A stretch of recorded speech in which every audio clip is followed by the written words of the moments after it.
उर्दू पढ़ना और लिखना अब हो जाएगी आसान अगर आप पढ़ाएंगे उर्दू जोली फोनिक्स के तरीके से। और आज हम डिस्कस करने वाले हैं शीट। बिस्मिल्लाहिर्रहमानिर्रहीम, अस्सलाम वालेकुम, वेलकम टू माय चैनल। मैं हूँ फ़रा। तकरीबन 20 साल से मैं डिफरेंट स्कूल्स में पढ़ा रही थी और फिर जब मुझे पाकिस्तान में एजुकेशन के स्टैंडर्ड की समझ आ गई ना, सोचें 20 साल पढ़ाने के बाद समझ आई कि क्या ड्रामा चल रहा है। एनीवेज, शुक्र है अल्लाह का। तो मैंने फिर अपने बच्चों को स्कूल से उठा लिया क्योंकि मुझे तो इस सिस्टम में बिल्कुल भी नहीं डालना जो कि सिर्फ रट्टा सिस्टम है। बच्चे का जहन तो बनना नहीं, उल्टा बंद होना बल्कि।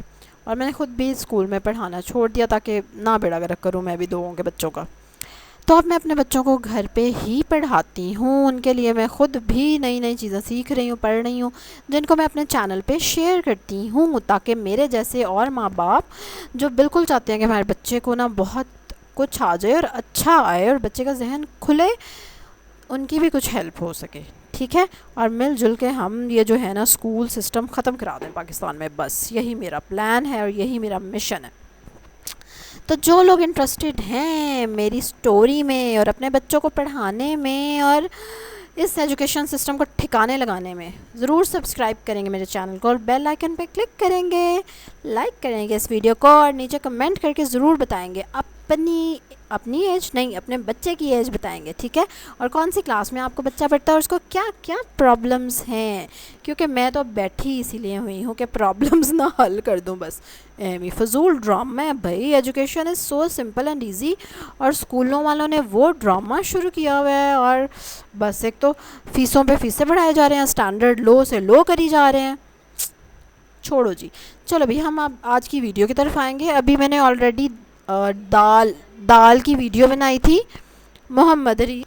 चलें जी, अब आज की वीडियो की तरफ आते हैं। ये कॉन्टीन्यूटी है जो मैंने दाल की वीडियो बनाई थी ना, जो उर्दू जॉली फोनिक्स मैंने खुद से डेवलप किए हैं और अब मैं एक एक लेटर करके आप लोगों के साथ शेयर कर रही हूँ। दाल का लेटर जो है मैं ऑलरेडी कर चुकी हूँ, ज़रूर आप लोगों ने वीडियो देखी होगी। जिन्होंने नहीं देखी वो ऊपर कार्ड पे क्लिक करके देख सकते हैं और डिस्क्रिप्शन में भी उसका लिंक है। ठीक है, अब उस वीडियो में मैंने जो है एक शीट दिखाई थी और उस शीट को मैं अब अलग से डिस्कस करना चाह रही हूँ क्योंकि बड़ी मेहनत से वो शीट मैंने बनाई है और मैं आपसे शेयर करना चाह रही हूँ कि उसके मैंने क्या क्या चीज़ें रखी हैं और किस लिए रखी हैं, ताकि अगर आप ये शीट घर पे भी बनाना चाहें तो बना लें आराम से।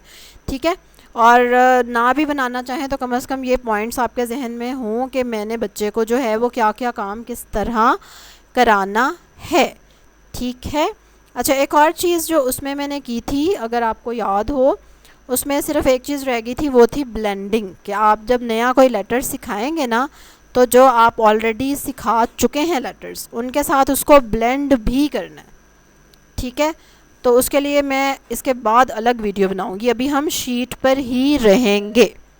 अच्छा, अब ये शीट जो है ना आप तब कराएंगे जब आप पिछला काम सारा करा चुके हैं। ठीक है, उसको इंट्रोडक्शन करा चुके हैं लेटर का, उसकी एक शीट एक जिस पे एक पेज पे एक ही पिक्चर हो वो भी आप करा चुके हैं उसको। और ये शीट उसके बाद थोड़ी सी एडवांस लेवल में, मतलब आपका बच्चा जो है ऑलमोस्ट कह लें कि नर्सरी के पास हो, प्ले ग्रुप से निकल रहा हो। ठीक है, तो लेकिन उससे छोटा बच्चा भी कर सकता है अगर आपने उसको ट्रेंड किया हुआ है तो। ठीक है, या इस शीट के कुछ हिस्से आप लेके उसको करा सकते हैं साथ साथ ही। अच्छा ये देखें, सबसे पहले नाम लिखना है। अब नाम लिखना क्या ज़रूरी है? नाम लिखना इसलिए ज़रूरी है कि ताकि नाम बच्चा देखने की बच्चे को आदत पड़े कि नाम कैसा लिखा होता है, नून अलिफ ना और मीम। ठीक है, इस पर्पज़ के लिए, वरना अभी बच्चा उसको पढ़ना शुरू नहीं होगा क्योंकि अभी तो हम उसको अलिफ बे लिखना मतलब सिखाना शुरू कर रहे हैं। लेकिन बहरहाल हम नाम लिखेंगे ताकि उसको पता चले अच्छा यहाँ नाम लिखना है। उसके बाद जो लेटर आप सिखा रहे हैं वो सेंटर में बड़ा करके लिखेंगे आप ताकि क्लियर नज़र आए। और उसके साथ होगी पिक्चर वो होगी कि जिसके साथ वो आवाज़ इस्तेमाल हो रही है। चलें जी, अब सबसे पहले तो इसका ऊपर वाला हम पोर्शन देखते हैं कि उसमें हमने क्या क्या डिस्कस करना है। जैसे कि बड़ी है कि साउंड क्या है, ए। वैसे तो इसकी दो साउंड हैं, य भी और ए भी, लेकिन अभी हम शुरू में इसको ए उसकी साउंड सिखाएंगे। सितारे, तो सितारे में ए की आवाज़ आ रही है इसलिए सितारे हमने ऊपर बना दिए हैं। चलो जी, अब नीचे लिखिए। उसके लिए मैंने ट्रेसिंग बनाई हुई है और लिखिए के साथ पेंसिलें दो बनी हुई हैं, यानी कि पेंसिल से लिखिए। कोई पिक्चर आप बना देंगे तो बच्चे के लिए उसको विजुअली ना याद रखना इजी होगा। फिर आप उसको ऑब्वियसली बताएंगे कि लिखिए, देखो यहाँ पे लिखना है आपने। फिर आगे रंग भरिए, रंग भरिए के साथ भी आप एक पिक्चर लगाएंगे ताकि उसको पता चले कि अच्छा रंग भरना है मैंने इसमें। उसके बाद पढ़िए, ए और पढ़िए में भी आप साथ उसके पिक्चर लगाएंगे, और पढ़िए लिखा भी है हमने। अब ये क्यों लिखा है बताएं ज़रा, ताकि बच्चा इसको देखे। फ़ोटो मेमोरी छोटे बच्चे की अच्छी होती है, वो देखने से चीज़ें उसके जहन में फीड होती हैं। तो लिखिए, रंग भरिए, पढ़िए, ये वो देख लेगा लिखा हुआ, और पिक्चर्स के साथ ही उसके माइंड में स्टोर हो जाएगा। कल को उसके लिए इन चीज़ों को पढ़ना आसान होगा, लिखना आसान होगा। चलें जी, अब हम चलते हैं इससे नीचे वाले पोर्शन में, और उसमें आप देख रहे हैं कि हम क्या करेंगे। हाँ पढ़िए, ठीक है। बच्चा इसको पढ़ेगा, ए हर्फ तलाश करें। अब इसमें आपने क्या करना है कि बच्चा जो है ना वो ए को ढूंढेगा और उसको सर्कल करेगा। जो लेटर हम करा रहे हैं उसको वो सर्कल करेगा। आप इन्हीं चीज़ों को अलग अलग भी करा सकती हैं, एक पेज पे बना के भी करा सकती हैं। बेसिकली मैं आपके लिए ये चीज़ आसान कर रही हूँ। ये बड़ी मेहनत से मैंने शीट बनाई हुई है और चीज़ें ढूंढ के कि मैं क्या क्या चीज़ें अपनी शीट में रखूँ। वरना आप इंटरनेट पे सर्च करना शुरू करें तो आप शीटों पे शीटें खुलने शुरू हो जाती हैं, और कोई भी शीट उठा के आप अपने बच्चे को कराना शुरू कर देते हैं, तो उसका कोई ख़ास फ़ायदा नहीं। अगर आप एक सीक्वेंस से अपने बच्चे के साथ चलते हैं ना तो बच्चे को भी समझ आती है, ठीक है। तो इसलिए ये चीज़ है, ठीक है। फिर उसको हर्फ तलाश कराएं। अभी आप पूरे पेज पे उसको ख़ुद भी बना के दे सकते हैं, आधे पेज पे बना दें। एनीवेज उसने हर्फ तलाश करना है, और उसके साथ है हर्फ मिलाइए, जो कि इससे मिलती जुलती चीज़ है, लेकिन उसमें उसको लाइन ड्रॉ करके मिलाना है ए को ए से। ठीक है। तो ये हमारा पोर्शन क्लियर हो गया।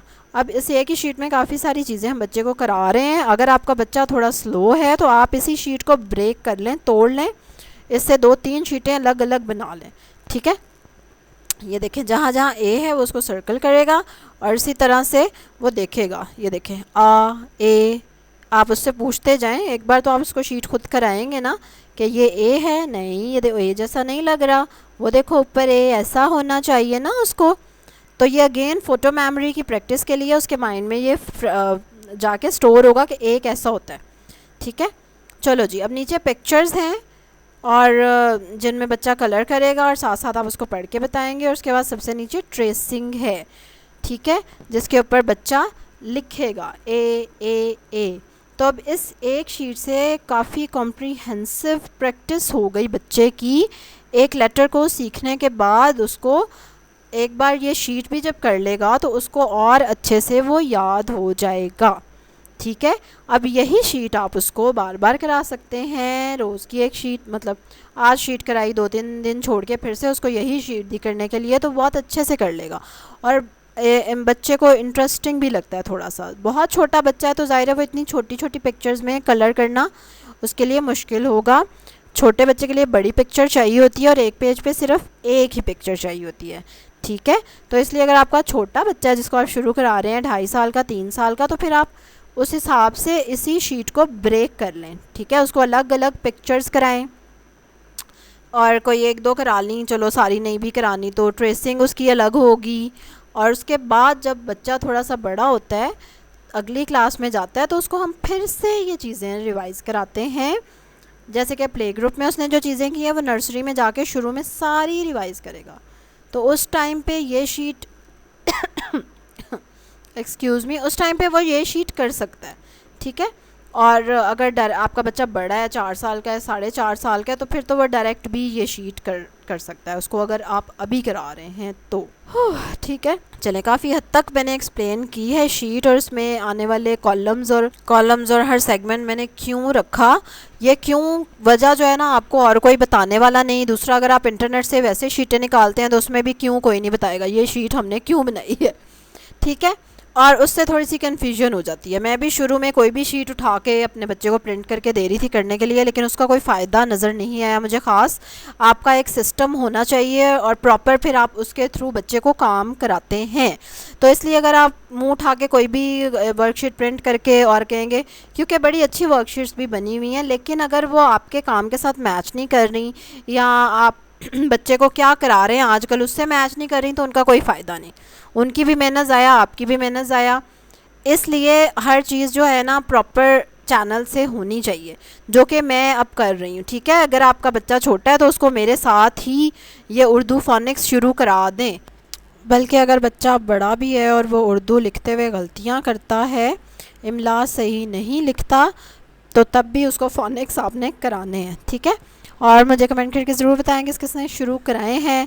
बिल्कुल पहले ख़ुद करें, 2-3 बार वीडियो देखें, उसके साथ प्रैक्टिस करें, उसके बाद फ़ौरन अपने बच्चे को शुरू करा दें। कोई आपको कहीं से जाके सर्टिफिकेट लेने की ज़रूरत नहीं है जी मैं अब पढ़ाने के काबिल हो गई और मैं टीचर हूँ और अब मैं अपने बच्चे को पढ़ा सकती हूँ, नहीं। ठीक है, बस मेरी वीडियो 2 बार देखें और शुरू हो जाएँ। और ये जो वीडियोज़ में मैं कार्ड यूज़ कर रही हूँ, जो शीट्स हैं, अगर आपको बनी बनाई चाहिए ना, यानी कि जो मेहनत करके मैं बना रही हूँ तो आप लोगों ने कमेंट में एक काम करना है, शीट्स लिखना है।